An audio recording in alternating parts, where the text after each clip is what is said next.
कि धारा में तो अनेकों लोग बहे चले जाते हैं, मगर धारा के विपरीत चलने वाले लोग कोई बिरले ही होते हैं। ऐसे हैं बहुत लोग जो धारा में बह जाया करते हैं, कुछ बिरले हैं वो जो लोग इतिहास बनाया करते हैं।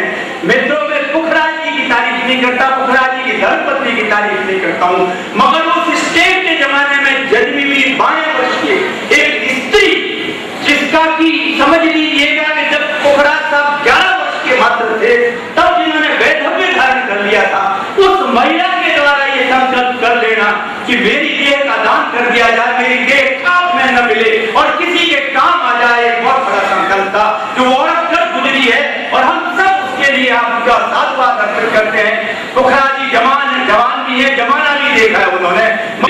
उस जिसे कहते हैं घूंघट में चांदनी में रहने वाली औरत ने जब ये संकल्प किया है, आप और हमारे सबके लिए बहुत बड़ा प्रेरणा का स्रोत है। मित्रों, सहजता का, सादगी का, वात्सल्य का, करुणा का, प्रेम का और आस्था का, ये 6 गुण स्त्री में पूरी तरह से विद्वान थे। न सिर्फ संघ और संघपति और संघ के युवाचारी के प्रति सर्वात्मना समर्पित थी, मगर हर व्यक्ति के साथ उसका स्नेह का व्यवहार था। सरल वो इतनी थी कि कलेक्टर की मां होने के बावजूद अपना जो वेश उनका वैधव्य का था उन्होंने कभी छोड़ा नहीं, उसमें कोई फैशन या किसी तरह का आज के वर्तमान युग की चीज को घुसने उन्होंने नहीं दिया। जितना सहज उनका जीवन था, हर चीज को उन्होंने कभी किसी बड़े आदमी से बुरा छोटे से, उनको कभी ये ख्याल नहीं आया कि मैं छोटी हूं कि बड़ी हूं। इतनी सहजता का जीवन उन्होंने जिया है, ये कोई साधारण बात नहीं। तीसरी बात, मैं महिलाओं की तरफ अपना ध्यान आकर्षण करके निवेदन करना चाहता हूं, उनके जैसी सास भी मिलनी मुश्किल है।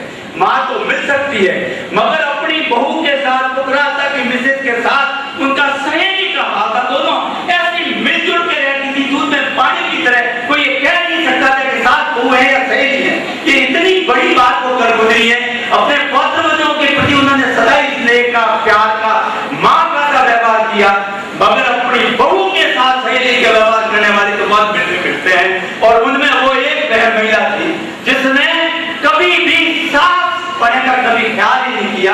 और पुखराज साहब की मिसेज की डेथ के बाद जब कोई मित्र बिछुड़ जाता है, कोई सहेली बिछुड़ जाती है, जितना आघात पहुंचता है वही आघात मेरे ख्याल से उनके लिए घातक हुआ। पुखराज साहब की मिसेज की डेथ के बाद सेवा उनकी पूरी हुई है। आपको और कहना था, उसके पास पैसे हैं, उसके पास साधन है, मगर उसको सेवा नहीं मिल पाती है। एक ऐसी भाग्यशाली महिला थी कि जिसको इतनी बड़ी सारी जिंदगी 12 वर्ष की उम्र तक पे सेवा पूरी तरह से मिलती है। अंतिम दिनों में भी उनको पूरी सेवा की 12 वर्ष की माताओं को भी पूरी श्रद्धा के साथ, पूरी निष्ठा के साथ पाल पाते हैं। बहुत बड़ा सालेचा परिवार को जो उनके खुद के लिए संस्कार थे, और वो संस्कार उन्हीं को उसका प्रतिफल इसी जन्म में। कहते हैं कि धर्म का फल तुरंत नहीं मिले तो धर्म नहीं होता है, और सब तो फल जो मिलते हैं बाद में वो कर्म के फल हैं। धर्म का फल तो इसी जन्म में इसी वक्त मिलना चाहिए।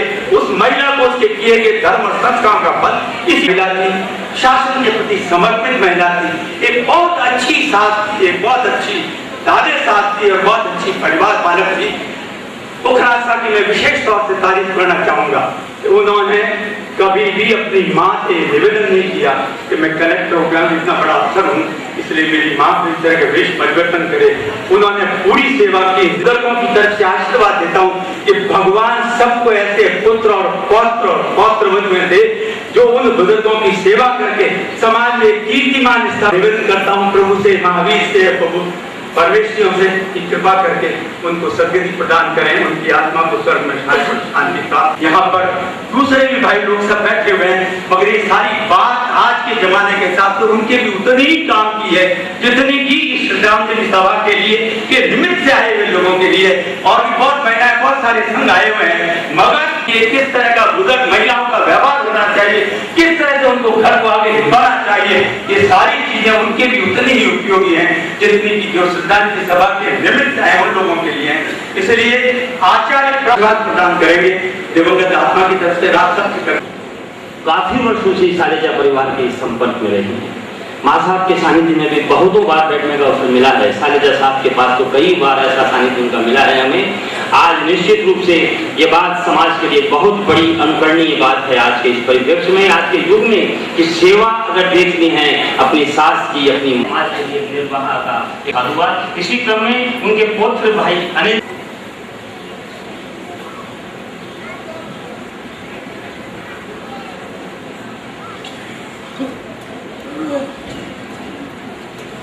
आज हम जो कुछ भी हैं, सालेचा परिवार जो कुछ भी जहाँ भी खड़ा है, जो कुछ हमारी प्रगति हुई है, उसका सबका श्रेय हमारी प्यारी दादी जी को जाता है। हम धन्य हैं कि हमें ऐसी प्यारी दादी जी मिली, अपने नाम के अनुरूप प्यारी। उन्होंने हम सबका निस्वार्थ निश्चल और स्वस्थ प्रेम बरसाया है। सब अधिक शिक्षित हमें उन्होंने कर्तव्य का पाठ पढ़ाया, भले बुरे की सीख दी, अपने आचरण से आत्मनिर्भरता का पाठ पढ़ाया और संसार सागर में संघर्ष करना सिखाया। वह अत्यंत अनुशासित थी। जीवन के आखिरी वर्ष में 12 के वर्ष उन्होंने सैया पकड़नी पड़ी। शरीर आशक्त हो गया परंतु मनोबल नहीं थी। मन चैतन्य था। दुग्नावस्था में भी उन्होंने समाई की, साथ ही छोड़ा और संधारा करके किया था। जब रूढ़ी और संस्कार ऐसे संकल्पों में बाधा थे, परंतु परोपकार और प्रदान करना से करुणा विजय पाई। धर्म के विसर्जन की उन्होंने परिभाषा की ताकि तन का विसर्जन इस बाती हो कि उनके मानव कल्याण हो सके।